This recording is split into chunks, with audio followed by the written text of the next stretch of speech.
দেখুন মাছটাকে এইভাবে কেটে নিয়েছি। এবার নুন দিয়েছি, হলুদ দিয়েছি, এটাকে মাখিয়ে রাখবো। এই মাছটা ভালো করে লালাটা বেরোয়, তো লালাটা যেন না বেরোয় এরকমভাবে ধুয়ে নিয়ে আসতে।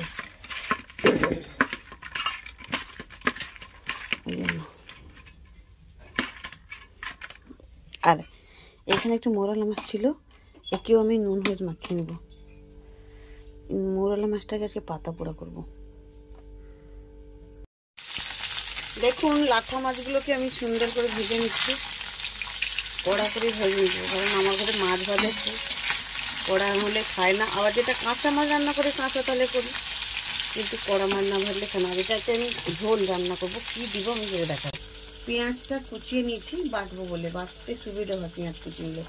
পেঁয়াজ বাটা দেবো, আর কিছুই দেবো না, জাস্ট জিরে বাটা দেবো।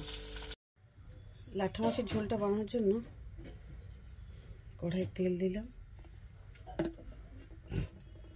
এবার আলুটা দেবো। আলুটা ভেজে আনবো,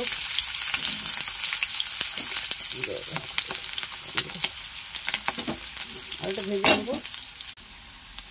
দেখুন আলুটা ভাজা ভাজা হয়ে গেছে, পেঁয়াজ বাটাটা দিয়ে দিলাম, আর তেজপাতা একটা দিলাম, পরিমাণ মতো নুন দিলাম,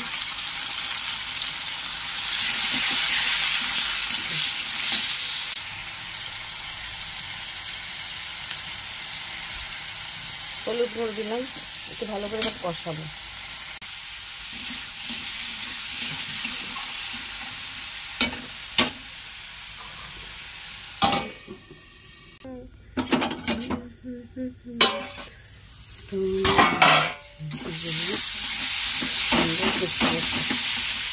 এবার জলটা দিয়ে দিলাম।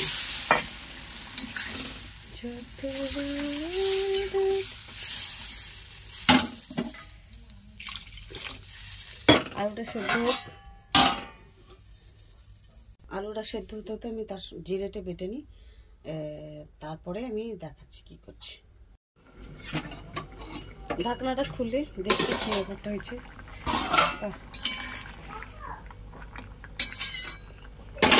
এই দেখছেন চেরা কাঁচা লঙ্কা দুটো দিয়ে দিলাম,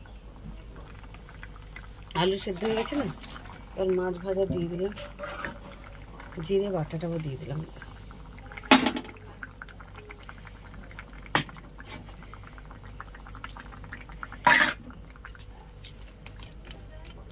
এটা ফুটতে লাগুক, ঢাকা দিয়ে দিলাম।